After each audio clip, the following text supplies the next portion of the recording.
मुझे ये जरूर पता था कि पापा की आर्थिक स्थिति बहुत ही खराब थी। जानते हैं, उस समय मुझे खुद पर भी विश्वास नहीं था। अब की बार हम मम्मी और पापा को निराश नहीं होने देंगे। पापा का सारा कारोबार ठप हो गया। खाने पीने के लिए सोचना पड़ता था, दाने दाने को मोहताज बनाना पड़ता था। तब वहाँ पर हमको बहुत बुरा लगा और मैंने अपना लक्ष्य निर्धारित किया। बेहतर से बेहतर होने का तलाश करें, बेहतर से बेहतर होने का तलाश करें। मिल जाए नदी तो समुंदर की तलाश करें। टूट जाते हैं शीशे पत्थर की चोट से, पत्थर टूट जाए ऐसे शीशे तलाश करें। मेरा नाम बॉबीराज है। मेरे घर में कुल 4 फैमिली रहते हैं। हम 3 क्लास में पढ़ते हैं और 10 क्लास का मैथ पढ़ा देते हैं। और मेरे पापा का नाम हुआ राजकुमार महतो, वो भी पढ़ाते हैं। और मेरे मम्मी का नाम हुआ चंद्रप्रमा कुमारी, वो भी पढ़ाती है। तो मेरा जन्म बेगूसराय जिले के रोसड़ा के एक हॉस्पिटल में हुआ था। पापा उस समय कुछ भी नहीं कमाते थे और हॉस्पिटल का सारा खर्च कर्ज लेकर चुका दिया जाता था फिर बाद में एक खेत बेचकर सारे कर्ज को चुका दिया गया। उसके बाद मैं मम्मी पापा पटना जिले के नदमा गांव में आए। वहां पर पहले से ही पापा एक किराए के मकान में एक रूम लेकर रहते थे। मुझे ये नहीं मालूम था कि पापा मम्मी घर छोड़कर किराए के मकान पर क्यों रहते थे, लेकिन मुझे ये जरूर पता था कि पापा की आर्थिक स्थिति बहुत ही खराब थी। धीरे धीरे समय बीतता गया और जब मेरा उम्र चलने दौड़ने का हुआ, जानते ही होंगे आप लोग कि चलने दौड़ने की उम्र में बच्चों में बहुत शैतानियां होती है। मेरे में भी थी। हम क्या करते थे कि इधर खाते थे पर खाने तो जब आपका उम्र चलने दौड़ने का होता तो आप तो खाते ही होंगे। तो जब हम खाते थे ना तो उधर छींट दिए खाते थे, फिर उधर खाए तो उधर छींट दिए, उधर खाए तो उधर छींट दिया। और जब बचपन में हम खिलौना से खेलते थे तब गेट पर छोड़ देते थे खिलौना, तो कोई आदमी आता था तो खिलौना पे पैर रखकर गिर जाता था। इसके वजह से फिर अब गिलास में पानी ले लेते थे तो इधर गिरा दिया ना तो मकान मालकिन हमको डर देती थी, जिसकी वजह से मम्मी भी रो जाती थी। तब मैं कहता था कि जीवन में किसी के लिए आंसू मत बहाइएगा, जीवन में किसी के लिए आंसू मत बहाइएगा। वो आपके आंसुओं के काबिल नहीं होगा। अगर वो आपके आंसुओं के काबिल होगा तो आपको वो कभी रोने नहीं देगा, वो आपको कभी रोने नहीं देगा। फिर धीरे धीरे समय बीतता गया और जब मेरा उम्र 3 साल का हुआ तब मेरा मम्मी ने एक स्कूल में एडमिशन करा दिया। उसमें जाची सामान रहता है ड्रेस में, ड्रेस जूता मोजा कॉपी कलम सब लेकर दे दिया। लेकिन मैं मुश्किल से वहां पर 1 सप्ताह पढ़ा होगा, क्योंकि वहां पे जब हम पढ़ते थे ना तो हमको रोवाई बढ़ जाता था। तो पापा क्या किए कि वहां से हमको नाम कटा दिए। अब नाम कटा दिए तो हम क्या करें, हम घर पर ही रहते थे ना, तो पापा का मार्कर रहता था तो पापा का मार्कर लेकर बोर्ड से रहता था, बोर्ड पर हम मार देते थे निमकी पकौड़ी जबेली। उसमें खास बात यह थी कि सारी आकृतियां जो होती थी सेम रहती थी। अब सेम रहने पर तो कोई पता नहीं चलता था ये क्या है। अब फिर अगर हमको बाद में पूछा जाए कि ये निमकी कौन है पकौड़ी कौन है, तब हम उसमें सही जवाब देते थे। तो क्या था, उस समय हमको जलेबी बोलने नहीं आता था, जलेबी को हम जबेली बोलते थे, जैसा कि अभी हम बोले थे। तो फिर पापा कहते थे कि जो मन में आए वो लिखो, पसीने के स्याही से जो लिखते अपने हौसलों के उड़ा दे, उनके मुकद्दर के पन्ने कभी कोरे नहीं होते। जानते हैं, उस समय मुझे खुद पर भी विश्वास नहीं था। जब हम घर में अकेले रहते थे और मम्मी को कुछ सामान मंगाना रहता है घर पे खाना बनाने के लिए तो हमको भेजती थी। तो अब कैसे होगा, क्योंकि दुकानदार हमको भाषा बचा नहीं पाता था, क्योंकि हम बोलते थे तो हमको ठीक से बोलने नहीं आता था, इसलिए दुकानदार हमको भाषा नहीं समझ पाता था। तो मम्मी क्या करती थी कि एक पर्ची रहता था, पर जी आप जानते ही होंगे पेपर पर लिख देती थी कि यह सब सामान लाना है, जैसे कि हो गया आपका 100 ग्राम मिर्चाई, 2 धनिया का पत्ता, 1 माचिस का डिब्बा, सब लिख कर दे देती थी और हम जाते थे। तो अब क्या करें, घर हमारा उस साइड है, बीच में पड़ता है रोड, अब रोड के उस पर है दुकान। अब दुकान जाने के लिए तो रोड क्रॉस करना पड़ेगा। अब रोड कैसे क्रॉस करें, इधर उधर देख लेते थे, कोई अगर गाड़ी घोड़ा नहीं आ रहा है एकदम आंख मूंद लिया और दौड़ ले गए। क्यों, वहां पे हम क्या करते थे, किस्मत के भरोसे जाते थे कि मरे या जिए, आंख बंद कर चल जाते थे। फिर सामान ऐसे करके मम्मी को देते थे। फिर धीरे धीरे समय बीतता गया और जब मेरा उम्र 4 साल का हुआ तब पापा ठीक नदमा के पश्चिम साइड चपौड़ गांव में 2 रूम का एक बना हुआ घर था, तो उसको खरीद लिया। वहां पर हम लोग 12 मार्च 2018 को वहां पे हम लोग शिफ्ट हो गए। और फिर पापा क्या किया कि फूस रहता ना, फूस जागर आगर में मेरे नाम से एक स्कूल खोल दिए, यानी कि बॉबी पब्लिक स्कूल। उसी में अभी तक मैं पढ़ता आ रहा हूँ। और 15 मार्च 2018 को फिर से हमने पढ़ना शुरू किया। मात्र अब की बार हमको ऐसा लगा कि अब की बार हम मम्मी और पापा को निराश नहीं होने देंगे। क्योंकि मैं जानता हूँ जो पानी से नहाएगा वो लिबाज बदलेगा, जो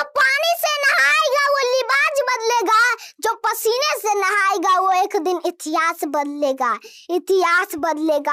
तो फिर मात्र हम 2 साल पढ़े, उसमें 2 साल मात्र पढ़े और लॉकडाउन लग गया। अब लॉकडाउन तो लग गया, अब खैर इस लॉकडाउन में मेरा कुछ बिगाड़ा नहीं। ताज्जुब की बात यह है कि इस लॉकडाउन को हम सौभाग्य कहें या दुर्भाग्य इस बात के लिए कि पापा का सारा कारोबार ठप हो गया। अब ठप हो गया तो पैसा आना तो बंद होना था, तो पैसा आना बंद हो गया। खाने पीने के लिए सोचना पड़ता था, दाने दाने को मोहताज बनाना पड़ता था। दूसरी तरफ सौभाग्य इस बात के लिए कि क्या हुआ ना कि पापा को पहले फुर्सत नहीं रहता था हमको पढ़ाने का, अब पापा को फुर्सत मिल गई, टाइम था पापा के पास हमको पढ़ाने का। तो पापा और मम्मी क्या किए कि आस पड़ोसी रहते हैं उनके बच्चों को बुलाकर पढ़ाते थे। शिकायत क्या करते थे कि मास्टर वो पागल आयल है, अब बचपन के बुलावी थे पढ़े थे तो वो पगला देते। तब मम्मी शिकायत सुनकर भी बुलाती थी। और मेरा दोस्त सब था वो भी ताना मारता था कि एकर चक्कर में हमनियो फंस गेली। अब मेरा दोस्त सब हमको कहता था कि बतियो रे एकर घरवा में सबसे बड़ा डेढ़ गोड़वा है। किसके बारे में, हमको पापा के बारे में कहता था कि इसके घर में सबसे बड़ा डेढ़ गोड़वा है। तब हम कुछ नहीं करते थे। और उस समय जब हम पेपर देखे कि एक बच्चा का नाम और फोटो आया, तब हम पापा से कहें कि मेरा नाम और फोटो आएगा ना पापा पेपर में। तो पापा गए पत्रकार महोदय के पास। अब पत्रकार महोदय के पास उनसे बात ही नहीं हो पाए। तब वहां पर हमको बहुत बुरा लगा और मैंने अपना लक्ष्य निर्धारित किया और मंजिल और हौसलों के बीच संबंध दर्शाया। मंजिल ने हौसलों से कहा तेरी बस की बात नहीं, हौसलों ने मंजिल के आंखों में आंखें डालकर कहा चल झूठी, तेरी इतनी औकात नहीं। उसके बाद कुछ दिनों बाद बगल के वित्त-रहित विद्यालय, जिसके वजह से हम लोग नदमा में शिफ्ट हुए थे, वित्त-रहित विद्यालय में अमृत महोत्सव के दिन था। उसमें प्रोग्राम हुआ, प्रश्न उत्तरी कार्यक्रम हुआ, उसमें हम भाग लिए। तो हमको फर्स्ट प्राइज के रूप में मिला एक चांदी का पेन, 1500 रुपए और साथ पेपर में नाम भी आया। तब हमने कहा अभी हमको मंजिल भूलना नहीं है, मंजिल पर मेरा हक है, उसको अब मुझे पाना है। कहा गया है दोस्तों, मंजिल को भुलाकर जिया तो क्या जिया, अगर तुझ में दम है तो उसे पाकर दिखा, लिख दे खून से अपनी कामयाबी की कहानी और बोल उस किस्मत से कि दम है तो मिटा कर दिखा। किस्मत की एक कमाल की बात है,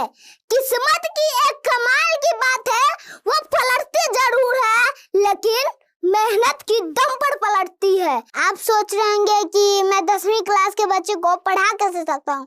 पढ़ाने के बाद से पहले मैं बता देता हूँ कि मैंने कैसे पढ़ा। तो उसमें हमारे लॉकडाउन के टाइम में एक बेसिक मैथ लिखा गया था। बेसिक मैथ में क्या क्या था, 9 क्लास के स्तर तक का सब कुछ दिया गया था। जैसे हो गया आपका गुणनखंड, गुणनफल, साधारण ब्याज, ऐसे बहुत सारी चीजें होता है, उसमें दिया गया था। उसमें हम बेसिक मैथ बनाने थे।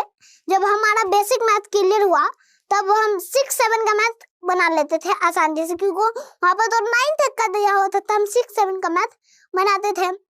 फिर जब उससे हमको बेसिक मैथ से क्या हमको लागू हुआ कि सब हमको फॉर्मूला का यूज पता चल गया। अब यूज पता चल गया तो क्या होता है कि कोई भी आप बुक लाकर रख दीजिए ना, तो उसमें से हम प्रश्न बना लेते हैं। एनसीईआरटी हो, आर.डी. शर्मा, ऐसे बुक्स होते हैं, तो आप रख दीजिए तो हम उसमें से सवाल बना सकते हैं। पढ़ते थे तो उसमें हमको कुछ प्रश्न होते थे जिसमें से हमको कुछ गड़बड़ी होता था। तो एक बार क्या हुआ कि कुछ बच्चे होते थे जो बनाते थे, तो वो पीछे छूट गए, तो हम उसको बताने लगे थे, बता दिए ना, तब उसका भी छुट्टी हो गया जल्दी। और तब हमको ऐसा लगा ना कि वो प्रश्न हम कभी भूले ही नहीं। जब जो प्रश्न उसको बताए ना, वो प्रश्न हमको भूले ही नहीं। तब हमको ऐसा लगा कि पढ़ने से अच्छा तो पढ़ाना ही है, अपना उसका रिवीजन भी हो रहा है। अब पढ़ेंगे तो कॉपी कलम भी खत्म हो जाएगा। आप जब उसको बता रहे हैं तो उसमें उसका कॉपी कलम खत्म हो रहा है, मैं तो कुछ हो नहीं रहा। इससे यही हमको फायदा लगा। और क्या होता था कि जो रिवीजन हो जाता था उससे, जिससे हमारा मैथ कंठस्थ होता था। अभी तो मैं सिर्फ अपने दोस्तों को पढ़ाता था, लेकिन एक दिन कैसा हुआ कि मेरे पापा जैसा कि आपने हमको बताया कि मेरे पापा पढ़ाते हैं, तो एक दिन क्या हुआ कि पापा को कोई और काम में लग गया, तो पापा कोई और काम करने लगे तो उनका क्लास खाली रह गया।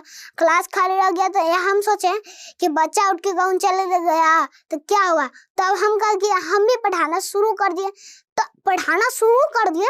तो उसमें हमको लगा कि पहली क्लास तो हम ये ले लिए, पढ़ाना शुरू किया, तब हमको लगा कि अरे बाप रे बाप, हम तो इसको भी पढ़ा दिए। अब क्या हुआ, अब हम धीरे धीरे बढ़ते गए, उसी समय बीता गया, तब हम और स्तर के बच्चे को भी पढ़ा लेते थे। और आज मैंने अपना YouTube चैनल भी बनाया है जिसका नाम हुआ बॉबी राजा ऑफिशियल।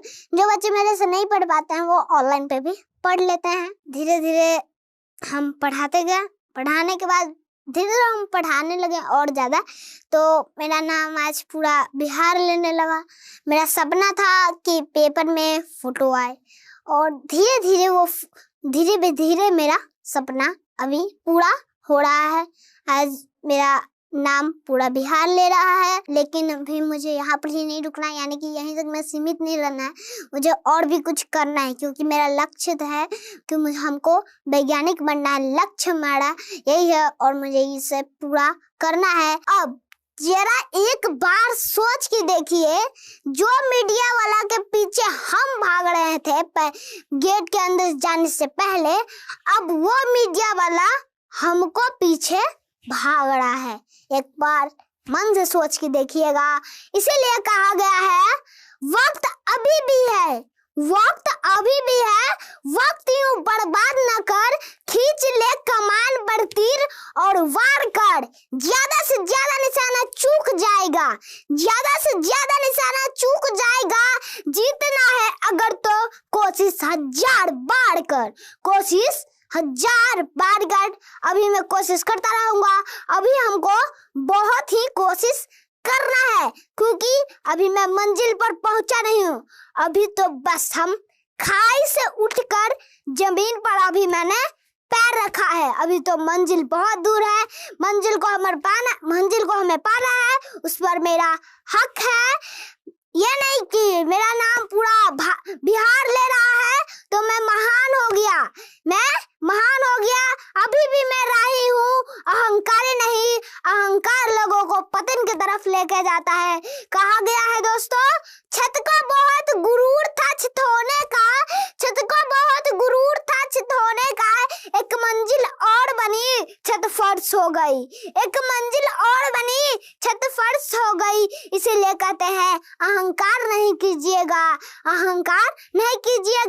तूफान ज्यादा होती है तो कश्ती डूब जाती है, तूफान ज्यादा होती होती है तो कश्ती डूब जाती है, घमंड ज्यादा होता है तो हस्ती डूब जाती है, घमंड ज्यादा होता है तो हस्ती डूब जाती है। और अंत में इतना ही कहूंगा कि अगर आपको विश्वास ना हो रहा होगा कि मैं 10 क्लास का मैथ कैसे बना सकता हूँ, तो मेरे YouTube चैनल को भी आप जाकर देख सकते हैं, कोई रोक टोक नहीं है, जाकर देख सकते हैं। मेरा YouTube चैनल हुआ बॉबी राज ऑफिशियल, उसको जाकर देख सकते हैं।